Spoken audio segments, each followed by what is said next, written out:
Hey, I made all these comments about how I was gonna like be really detailed, make all these videos, and I went like a whole probably almost a week without making them.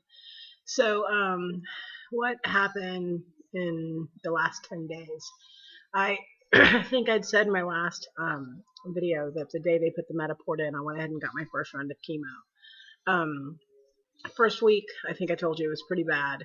Second week felt better, but definitely, there's some fatigue. I went ahead and cut my hair short, as you can see, because I'd read that, maybe that would help it not fall out as quickly.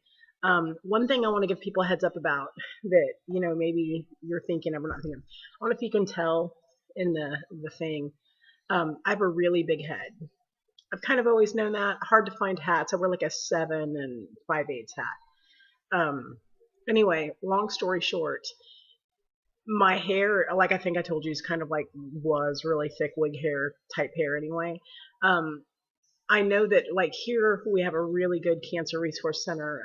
They had some wigs for me to look at. I went to a couple of different shops. My insurance covers a wig, so I wasn't so freaked out about cost as much as just trying to find something that looked decent. And I think I went into it with fairly realistic expectations. I don't know if I told y'all, I'd probably be fine wearing scarves and hats, but I do have a couple of events I have to go to in the next few months that, kind of caused me some concern that I was going to try to fake it, and get a wig. Um, my head being so large, it is incredibly difficult to find a wig that fits and fits properly. So I ended up having to custom order a wig, which was a good option because they could, actually get the dimensions of my head. But in custom ordering one, you're looking at almost 3 weeks for it to come in. I am at day. I'm actually today is exactly 14 days since chemo. So today's Tuesday, so it would be 14 days. They told me that my hair would start falling out in about 14 to 16 days. I in Puerto Rican, I have really thick, really strong hair. This is almost gone, and I thought to myself, oh yeah, my hair's probably gonna last longer than that. I don't know if you can see this, go like this. See that? Yeah. Basically, you touch it and it is fallen out of your head. So what I wanted to say is 2 weeks is going to fly by before you know it. So if you're definitely in a situation where you've got work or got things where you're going to need a wig, don't do what I did. I absolutely waited around thinking, I've got time, and 2 weeks flew by, and now I'm sitting here with my hair falling out in chunks. And I'll be honest with you, I have an event to go to this Friday. I'm praying I somehow have enough hair to put like in a ponytail with a hat on. If I did not have an event to go to Friday, at the rate that it's falling out, I would just go ahead and clip it down. But like I said, I'm trying to somehow think I'm going to wing it until something happens. Anyway, primarily feel fatigue. I've had 2 different bouts of nausea. I would ask to like ask your doctors if they can prescribe you some nausea medication. Most people do. The kicker with that, I think, is taking it before you need it, which is hard because, like with me, I'm not really one to take, like, if they say take 5 pills a day, as needed. I'm going to do the as needed. So it's a little hard to judge, if you're going to be sick and then hurry up and take something. I've only had one night where I got super sick, and it was actually the night before last. It was pretty rough. And then, of course, at that point, it's almost too late because you can't hold anything down to take the nausea pill. So you just kind of sit there feeling sorry for yourself. Um, anyway, yeah, I got some scarves and stuff. Haven't been feeling horrible. Haven't been feeling great. The biggest thing I notice is just kind of the chronic fatigue. It's by my nature, I can be a little bit of a procrastinator. And so I have found that that's kind of been exacerbated because you don't feel great. So you should be getting something done, but then you're real easy to go, oh, I don't feel good. I'm probably not going to do that today. And so, I definitely see that I'm going to have to kind of push myself through. I have been walking every day, whether I want to or not. My husband's pretty much resigned himself to dragging me, like I said, if I want to or not. I do find for me personally, I'm spending more time in bed than I ever have before. So you're getting a little bit of just aches and pains, and just from, just being in bed. Who's used to being in bed pretty much all day? Um, so like I said, trying to get out and move around a little bit. But yeah, just tired. I have that event Friday, and then my mom's coming up Sunday, and then my next round of chemo, which will be the second of the six, will be on Tuesday. Um, then I'm kind of, finding where people are like the countdown, so I'm like, okay, then there's only four more, then there's only this more. So, yeah, fifth one, you know, left will be gone of that. So, like I said, and then too, if you hear me kind of stammering, I have noticed like I'm not real clear. Like I normally have always had a pretty good vocabulary and pretty quick on my feet as far as banter. But yeah, I've definitely noticed that like you tend to lose words. That's new for me. I'm not happy about that. But there's a cancer support group I'm going to. Actually, tonight's the first one. I'm going to see how that goes. I'm not really one who likes a whole lot of attention. I've been told it's pretty laid back, so I'm kind of forcing myself to go. I certainly think that there's, something to be learned from just talking to other people who are going through the same things.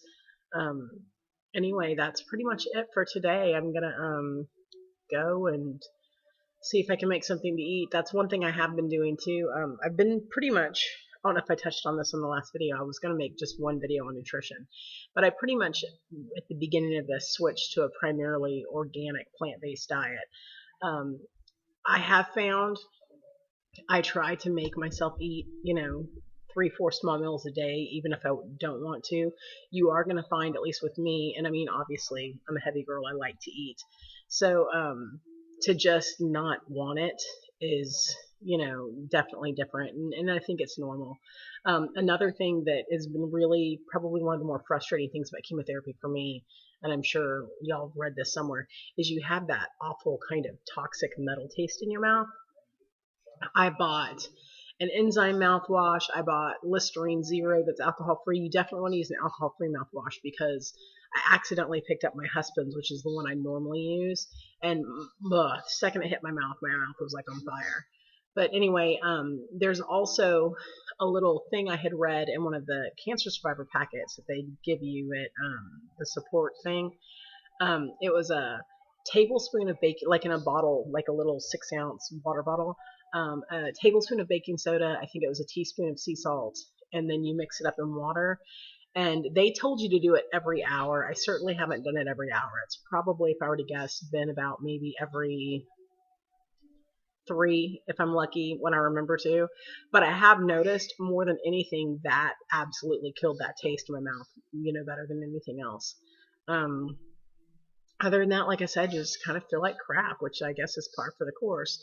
One exciting thing, I don't know if I told you, the lymph node here was actually the size, by the time all this stuff started, the day the oncologist looked at it, it was probably the size of like a small tangerine, like those little cuties tangerines, about that size. And I have noticed, and I asked him repeatedly, I was like 2 different times, I was like, so is it going to be a good sign if this thing starts getting smaller? And he was like, yeah. And I was like, again, so that'll be good. And he was like, yeah. Well, now if you have to kind of feel for it, like before I could just put my arm down and feel it there. Now you have to kind of go looking for it, and it's probably about the size of a jelly bean now. So I'm praying that is good news. But at this point, like I said, it's the biggest lesson I've certainly learned through this is just kind of having faith and walking through it, knowing that you're not really going to know anything because it seems like it's a big crapshoot, so to speak. So anyway, have a fantastic day.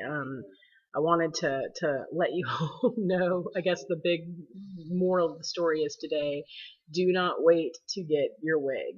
Do not, take time, especially if you think that's going to be difficult. And I will also tell you, I've gone to a couple of different places. They're awful. I mean, people who wear these things when they don't have to, God bless them, because I would never.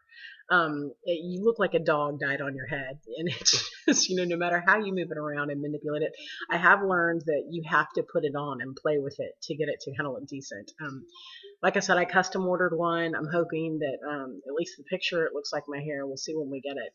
But yeah, don't wait, because like I said, it's, I don't want to do it again, but if I go like this, it's a chunk. I mean, if you can see the one time I put my hand like that, I'm going to do this, you can see it. Yeah. I mean, every time I touch my head, I can easily pull that much hair out, so, and I'm assuming that's only, a sign of things to come.